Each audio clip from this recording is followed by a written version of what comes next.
नमस्कार दोस्तों, स्वागत है आपका। दोस्तों आए देखते हैं यूपी पीसीएस 2003 में प्रीलिम्स में हिस्ट्री के आए हुए प्रश्न। पहला है कि गौतम बुद्ध का महापरिनिर्वाण कहाँ हुआ था? तो गौतम बुद्ध जी का महापरिनिर्वाण हुआ था 483 ईसा पूर्व में मल्लों की राजधानी पावा में, क्योंकि यहीं पर उन्होंने चुंद लोहार के यहाँ भोजन किया था। फिर उनकी तबीयत बिगड़ी थी, फिर उनका देहावसान हो गया था। किंतु भगवान बुद्ध के विचार 21वीं शताब्दी में भी प्रासंगिक हैं और जब तक यह पृथ्वी ग्रह रहेगी उनके विचार प्रासंगिक रहेंगे।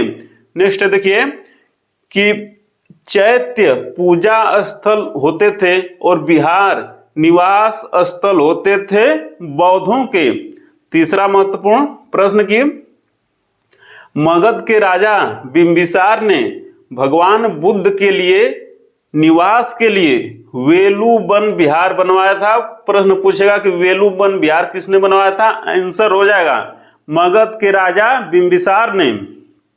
चौथा की कौशल के व्यापारी अनाथ पिटक ने जेतवन विहार को 17 करोड़ स्वर्ण मुद्राएं दी थी। एग्जाम की दृष्टि से बहुत ही महत्वपूर्ण।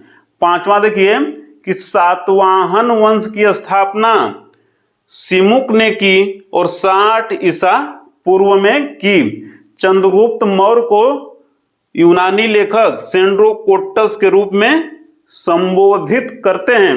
सातवां प्रश्न देखिए कि हर्ष के संबंध में 3 महत्वपूर्ण तथ्य एग्जाम की दृष्टि से महत्वपूर्ण है। पहला कि हर्ष पहले शिव का भक्त था, किंतु बौद्ध भिक्षु दिवाकर मित्र के प्रभाव से वह बौद्ध बन गया और बौद्ध में भी हीनयान और महायान होते थे, तो वह महायान शाखा को प्रश्रय दिया। दूसरा तथ्य कि कन्नौज में उसने विभिन्न धर्मों एवं संप्रदायों के आचार्यों की एक विशाल सभा का आयोजन किया था। तीसरा महत्वपूर्ण तथ्य है कि प्रयागराज में प्रत्येक 5वें वर्ष एक समारोह आयोजित करता था और इसी जो छठा समारोह था, तो इसी छठे समारोह में ह्वेनसांग भी प्रयागराज में उपस्थित था। अगला तथ्य की देखिए 3री शताब्दी में वारंगल क्यों प्रसिद्ध था? तो लोहे के उपकरणों के लिए प्रसिद्ध था। नेक्स्ट प्रश्न बहुत ही महत्वपूर्ण है कि तक्कोलम का युद्ध कब हुआ था? तो तक्कोलम का युद्ध हुआ था 949 ईस्वी में। किसके बीच? तो राष्ट्रकूट शासक कृष्ण तिति एवं चोल शासक परांतक प्रथम के बीच में। सबसे महत्वपूर्ण तथ्य है कि चोल युवराज राजादित्य इसी तक्कोलम के युद्ध में युद्ध क्षेत्र में ही मारे गए थे। नवा देखिए सांची का स्तूप। तो सांची का स्तूप अशोक ने बनवाया और शुंग शासकों ने सांची के स्तूप की मरम्मत करवाई थी। यह तथ्य भी महत्वपूर्ण है। 10वां प्रश्न की मालवा शासक भोज की राजधानी कहाँ थी? धारा, आधुनिक ग्वालियर में।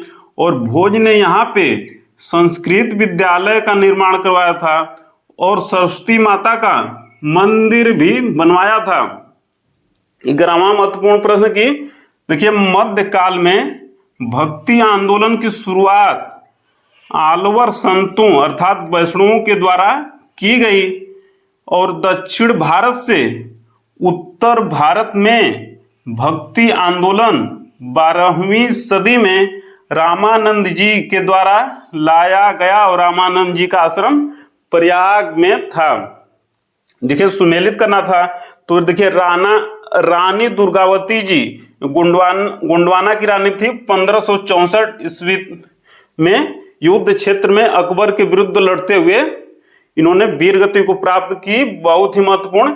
दूसरा देखिए अहिल्याबाई होलकर, देखिए मराठा शासिका थी। इंदौर में इनका जो मराठा वाली शाखा थी वहां थी और 1795 इनका कार्यकाल था। तीसरी देखिए ताराबाई, तो ये देखिए मराठा शासक राजाराम की धर्मपत्नी थी। 1700 ईस्वी में इन्होंने शासन संभाला था क्योंकि इनका पुत्र बहुत ही कम आयु का था। फिर देखिए रानी पद्मावती, ये चित्तौड़ की रानी थी इनके, और चित्तौड़ को 1303 ईस्वी में जब अलाउद्दीन खिलजी ने आक्रमण किया चित्तौड़ पर 1303 ईस्वी में, तो रानी पद्मावती ने जौहर को कर लिया था। तो इस 4 को सुमेलित करना था।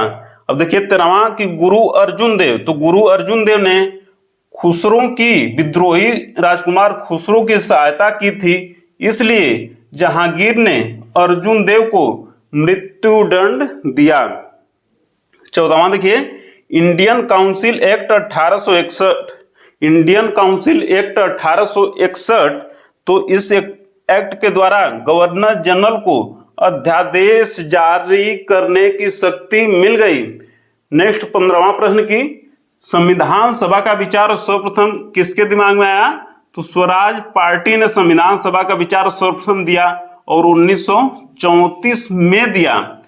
16वां प्रश्न की कांग्रेस की तरफ से संविधान निर्माण की मांग सर्वप्रथम 1935 ईस्वी में की गई। 17वां की रविन्द्रनाथ टैगोर जी एक महान चित्रकार के रूप में तब उभरे जब उनकी आयु 17 वर्ष की हो चुकी थी, इसलिए हमेशा अपने कर्तव्य के प्रति निष्ठा रखते हुए कर्तव्यवान बने रहना चाहिए। और रविन्द्रनाथ टैगोर जी के पिताजी देवेंद्रनाथ टैगोर जी महान समाज सुधारक और माताजी शारदा देवी थीं। 18वां प्रश्न की देखिए सोशलिस्ट पार्टी, सोशलिस्ट पार्टी देखिए राम मनोहर लोहिया जी ने बनाया था और communist party PC Joshi ji संबंधित थे इससे। 19वां प्रश्न देखिए कि 12 मार्च 1930 ईस्वी को, 12 मार्च 1930 ईस्वी से दांडी यात्रा के साथ ही सविनय अवज्ञा आंदोलन प्रारंभ हुआ था और विनोबा भावे जी सर्वप्रथम सविनय अवज्ञा आंदोलन में ही गिरफ्तार हुए थे। प्रश्न यही पूछा था। 20वां देखिए कि तिलक जी की होम रूल देखिए अप्रैल 1916 में पुणे में गठन हुआ था और एनी बेसेंट जी की होम रूल का गठन सितंबर में 1916 में मद्रास में हुआ था। तो पहले तिलक जी की होम रूल का गठन हुआ था अप्रैल महीने में, वर्ष था 1916। 21वां देखिए कि 1946 की कैबिनेट मिशन योजना के पक्ष में पूर्ण रूप से कौन था? प्रश्न यह पूछा था। तो पूर्ण रूप से कैबिनेट मिशन योजना के पक्ष में थे महात्मा गांधी जी, बहुत ही महत्वपूर्ण तथ्य। और मौलाना अबुल कलाम आजाद जी क्रिप्स मिशन मार्च 1942 एवं लॉर्ड वेवल से जो हुआ था 1945 में, तो इन दोनों लोगों से वार्ताएं की थी मौलाना आजाद ने। क्रिप्स मिशन को भी ध्यान में रखना है, मार्च 1942। और जब मार्च 1942 में क्रिप्स मिशन असफल हो गया तो अगस्त 1942 में भारत छोड़ो आंदोलन प्रारंभ हो गया। तो आज इतना ही दोस्तों, मिलते हैं जल्दी अगली वीडियो में, तब तक सादर नमस्कार।